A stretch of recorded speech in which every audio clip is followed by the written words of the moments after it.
Now, God is invisible. 1 Timothy chapter 1, verse 17. Now unto the King eternal, immortal, invisible, the only wise God, be honor and glory forever and ever. Amen. Now, invisible is unable to be seen, not visible to the eyes. Invisible is the world of the Spirit, the spiritual realm. Now, God the Father cannot be seen. John chapter 1, verse 18, we read, no man have seen God at any time. The only begotten Son, whom is in the bosom of the Father, he had declared him. And in John chapter 5, verse 37, and the Father himself, which have sent me, have borne witness of me.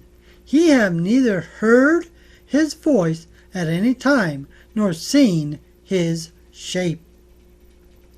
These scriptures must be interpreted that God cannot be fully comprehended in all his glory and majesty by the natural mind or senses. For many people have seen God.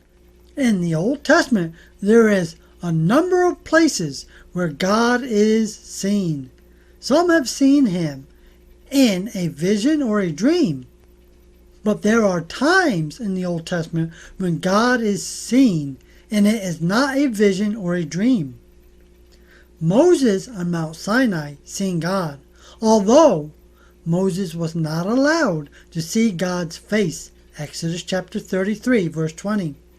And he said, thou cannot see my face, for there shall no man see me and live. We have the blessed promise in Revelation chapter 22, verse 3 and 4. And there shall be no more curse, but the throne of God and of the Lamb shall be in it. And his servants shall serve him, and they shall see his face, and his name shall be in their foreheads. Now Moses beheld God's very form. Exodus chapter 34, verse 5. And the Lord descended in the cloud, and stood with him there, and proclaimed the name of the Lord. And in Exodus 33, verse 21 through 33. And the Lord said, behold, there is a place by me, and thou shalt stand upon a rock, and it shall come to pass, while my glory passes by, that I will put thee in the cleft of the rock, and will cover thee with my hand while I pass by. And I will take away my hand, and thou shalt see my back parts, but my face shall not be seen.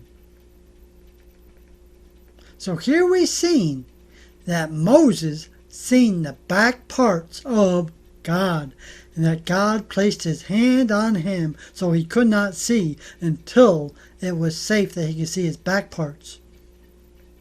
2 Kings chapter 6, verse 17.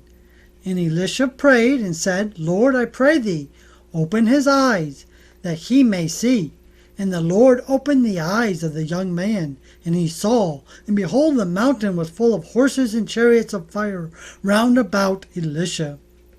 So here we see that the opening of the eyes which Elisha prayed for was those of the spirit, not the body. Here the young man was able to see into the spirit realm and see the angels that were there all along, which are invisible to the natural eye not most times.